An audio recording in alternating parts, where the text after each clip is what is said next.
Hello guys, পরের দিন সকালবেলায়, ষষ্ঠীর পরের দিন সকালবেলায় বেরিয়ে পড়লাম। মেয়ের টিউশন আছে এবং বাড়ি থেকে কিছুক্ষণ পড়বে, গিটার প্র্যাকটিস করবে, তার জন্য তাড়াতাড়ি বেরিয়ে পড়লাম।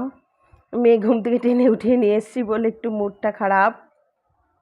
আর দেখি যে রাতের থেকে প্রচণ্ড বৃষ্টি হয়েছে সেদিন। পরের দিনও সকালে দেখি বের হওয়ার সময় কিছু অল্প অল্প করে বৃষ্টি পড়ছে, বুঝতে পারছি না যে কত, কিন্তু তারপরে আর গাড়ির জানলার কাচ খুলতে পারলাম না, এত জোরে বৃষ্টি শুরু হয়ে গেল। দেখুন কি সুন্দর লাগছে, ভোরবেলায় গাড়ি জার্নি করতে আমার ভীষণ ভালো লাগে। আর বৃষ্টির মধ্যে তো দারুণ মজা, মনে হয় বেরিয়ে ভিজি, মজা করি, আনন্দ করি, কিন্তু এখন তো করতে গেলেই ঠান্ডা লেগে যাবে।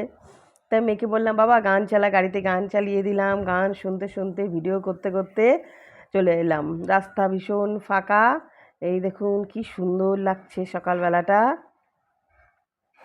আশেপাশে দেখি জল জমে গেছে জমিগুলোতে, তার মানে কি প্রচুর পরিমাণে বৃষ্টি হয়েছে। মনে হচ্ছে পুকুর এক একটা হয়ে গেছে জমিগুলো।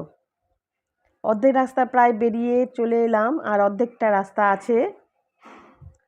এত সকালেও সমস্ত দোকানপাট খুলে গেছে, তবে খুব একটা সকাল না, প্রায় 7টা বেজে গেছে।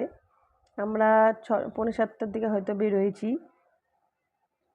এই দেখুন কি সুন্দর লাগছে, দুপাশে দুদিকে গাছ, রাস্তা ফাঁকা, বৃষ্টি, অপূর্ব সিন। এই দেখুন, এবার দেখুন আশেপাশে কি পরিমাণে, প্রচণ্ড পরিমাণেতে জল, বৃষ্টি হওয়াতে আমি কাচও খুলতে পারিনি ভিডিও করার জন্য, গায়ে লাগছে। এই দেখুন জল জমে একাকার, তার মানে এক রাতে বৃষ্টিতে কত মানে জল জমে গেছে, কি পরিমাণে রাতে বৃষ্টি হয়েছে।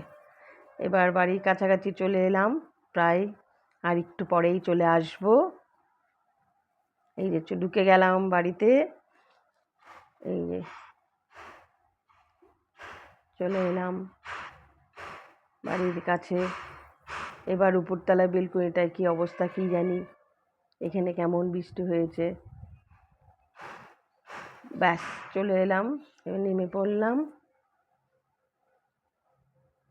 উপরে বেলকনিটা খুলে দেখি বেলকনির সামনে জল আর প্রচণ্ড পরিমাণে ব্যাঙের ডাক।